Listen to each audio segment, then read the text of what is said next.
Political dimensions of art. There are three political dimensions of art. By political dimensions, I mean social dimensions, social relevance of art. Art is never created in a vacuum.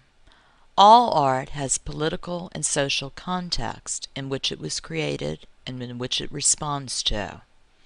I believe that all art has political dimension. There are three political dimensions of art. The first is art to support the status quo. The second is the art of political protest. And the third is the art of social commentary. Today we will discuss the first political dimension of art, art to support the status quo. First, to define the term status quo. Status quo means the powers that be, the people in power. No matter what time you look at in the history of the world, no matter what culture, one thing is true. People in power are those with resources. People in power are the ones with the wealth, the money, the resources. This is simply a fact. This is true anywhere that you look at in the world. People in power, the ones with the resources, are the ones who have the resources to commission art. Let's face it, art costs money. Wealthy people, powerful people, are often the ones who can afford art. It's not surprising, then, that much of the art in this world is art to support the status quo. The people in power, no matter what culture you look at, have a lot invested, a lot of interest in maintaining their status quo. In other words, they don't want social change. They have power. Why should they want change? If there was social change, they might end up on bottom without power. Important for them is to maintain the status quo. As they have the resources to commission art, it seems only natural that they will commission art to support their status quo, to maintain their position of power. There are three strategies that artists use to support the status quo. These are scale, which means size. Art to support the status quo is often larger than life. The second strategy is repetition, repeating an image over and over and over again. The third strategy is symbolic decoration, using special decoration with special meaning to further support the status quo. One excellent example of art to support the status quo is the famous pyramids and Sphinx of ancient Egypt. Let's focus on the Sphinx. Clearly, scale is very important. The pharaohs of ancient Egypt commissioned the Sphinx to support their status quo. The Sphinx is huge, enormous. The scale is indeed larger than life. Repetition. There were numerous copies and numerous versions of sphinxes commissioned by pharaohs in ancient Egypt. The image repeated over and over again to support the status quo of the Egyptian pharaoh. Symbolic decoration is most interesting in the Sphinx. The body of the Sphinx is a lion's body. In ancient Egypt, the lion was an animal that symbolized immortality, life after death. Many pharaohs had their mummies wrapped in the skins of lions to ensure their immortality. But atop the lion's body of the Sphinx is a portrait bust of the pharaoh himself, a human head on the lion's body, the pharaoh. The symbolic decoration, the lion's body, shows that this sculpture was used to support the immortal status quo of the Egyptian pharaoh who commissioned it. In ancient Rome, in the 3rd century, a beautiful example of art to support the status quo, the Augustus of Prima Porta from ancient Rome. The scale of this marble statue is huge, larger than life, larger than Augustus the man was, or than any man could possibly be. Repetition. This emperor, as many after him did, had many, many, many portraits done of himself to place all over the empire, so that every Roman would see and recognize the image of the emperor. Symbolic decoration. Look closely at the armored breastplate that the emperor wears. It's obvious that no one would wear armor that elaborate to actually go into battle. It is far too ornate, far too decorative for actual battle. Rather, this armor breastplate is symbolic decoration. The images sculpted onto the breastplate come from ancient myth, images from mythology that show the emperor as powerful, mighty, beneficial, kind, effective ruler.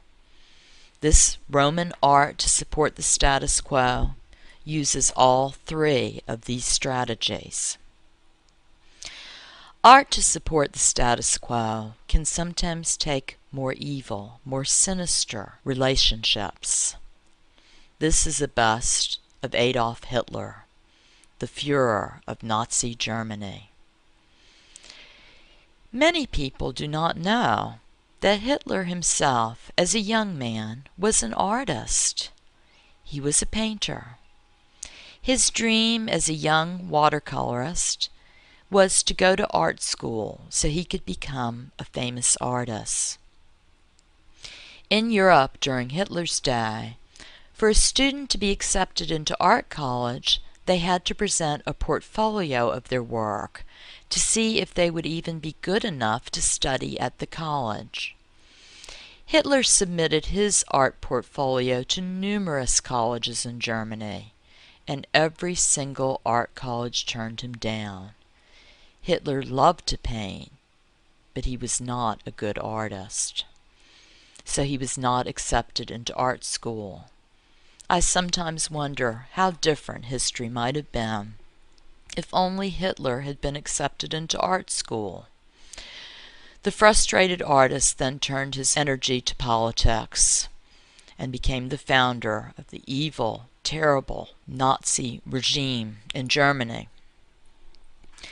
Although he was not a good artist, Hitler was very savvy about how to use art to support his status quo. Hitler was art smart. He knew all 3 of the strategies of art to support the status quo. First of all, scale. As we see in this portrait bust, Hitler commissioned the artist who sculpted it to sculpt his likeness larger than life. This is much larger than a human head, so it has scale. Repetition. Hitler commissioned numerous sculptures and portraits of himself to be created so that his image would be repeated over and over and over again in art to support his evil status quo. Symbolic decoration. Look closely at Hitler's face. Notice the strange way that his eyes were done, and notice how stylized his hair looks. Remember back of Augustus of Prima Porta? The style Hitler ordered to have his bust done in was the style that the Roman emperors had their busts done in. He ordered his artists to study the artists of ancient Rome, to do his portrait bust in their style. This is symbolic decoration. Hitler wanted the Third Reich of Nazi Germany to be even greater than the Roman Empire of the ancient classical world. Subtle references to Roman art in his own art that he had commissioned, his images of himself, is his way of using symbolic decoration in a very subtle way to support his evil status quo. Art to support the status quo can also be used for democratic societies, such as United States of America, as we see in this image of Mount Rushmore, a famous icon of American art.